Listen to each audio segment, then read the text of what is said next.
জয় রাধে। আজকের পাঠ শ্রী চৈতন্য মহাপ্রভু এবং রামানন্দ রায়ের কথোপকথন শ্রী চৈতন্য চরিতামৃত মধ্যলীলাখণ্ড শ্লোক 19।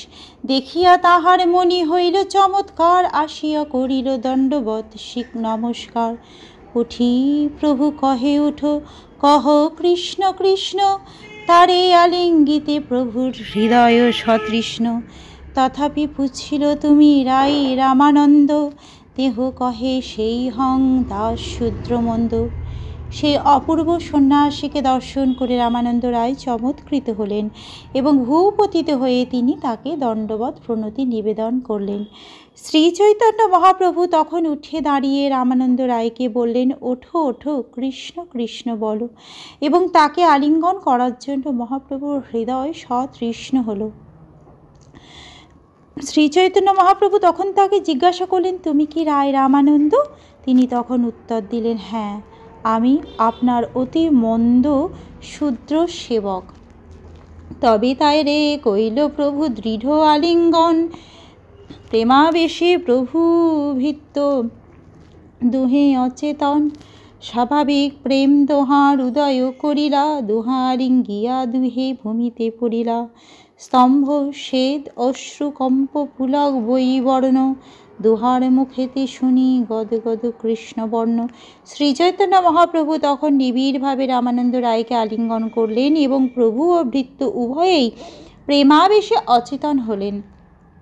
তখন উভয়েরই পরস্পরের প্রতি স্বাভাবিক প্রেমের উদয় হলো এবং তাঁরা পরস্পরকে আলিঙ্গন করে অচেতন হয়ে ভূমিতে পড়লেন। শ্রী রামানন্দ রায় হচ্ছেন শ্রীমতী রাধারানীর সখী বিশাখা দেবীর অবতার। শ্রী চৈতন্য মহাপ্রভু হচ্ছেন রাধাকৃষ্ণের মিলিত প্রকাশ। তাই বিশাখা দেবীর প্রতি রাধাকৃষ্ণের এবং রাধাকৃষ্ণের প্রতি বিশাখা দেবীর যে স্বাভাবিক প্রেম, তারই উদয় হলো। তারা যখন এইভাবে পরস্পরকে আলিঙ্গন করলেন, তখন স্তম্ভ শ্বেদ অশ্রুকম্প পুলক বৈবর্ণ ইত্যাদি সাত্ত্বিক বিকার সমূহ দুজনের অঙ্গেই দেখা দিল এবং দুজনেরই মুখে গদগদ স্বরে কৃষ্ণ নাম উচ্চারিত হতে লাগলো। দেখিয়া ব্রাহ্মণগণের হইল চমৎকার, বৈদিক ব্রাহ্মণ সব করেন বিচার। এই তো সন্ন্যাসীর তেজ দেখি ব্রহ্ম সম, শূদ্রে আলিঙ্গিয়া কেনে করেন ক্রন্দন।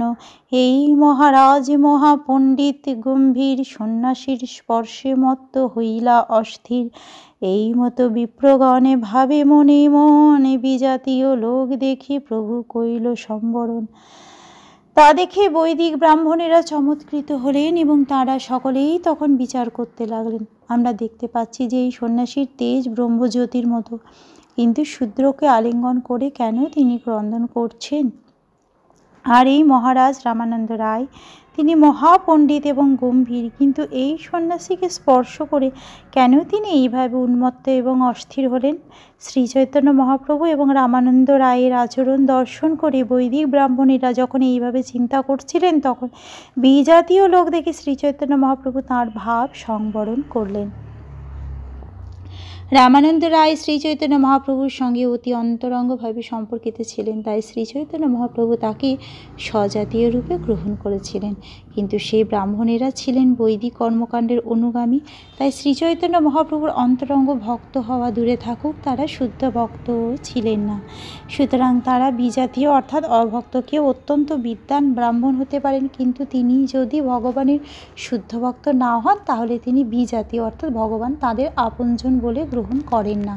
শ্রী চৈতন্য মহাপ্রভু এবং রামানন্দ রায় যদিও ভাবাবিষ্ট হয়ে পরস্পরকে আলিঙ্গন করছিলেন, তবুও কিন্তু সেই বিজাতীয় ব্রাহ্মণদের দেখে শ্রী চৈতন্য মহাপ্রভু তার অপ্রাকৃত ভাব সংবরণ করলেন।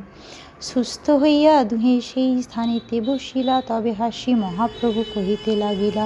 সার্বভৌম ভট্টাচার্য কহিল, তোমার গুণে তোমারে মিলিতে মোরে করিল যতনে।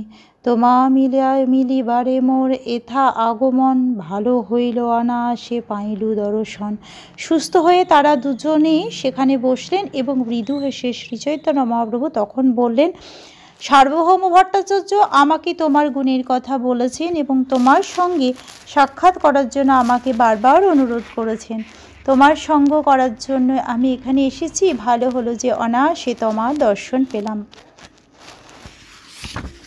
আজকের পাঠ এই অবধি। ভজ শ্রীকৃষ্ণ চৈতন্য প্রভু নিত্যানন্দ শ্রী অদ্বৈত গদাধর শ্রীবাসাদি গৌর ভক্ত বৃন্দ। হরে কৃষ্ণ কৃষ্ণ কৃষ্ণ হরে হরে, হরে রাম রাম রাম হরে হরে।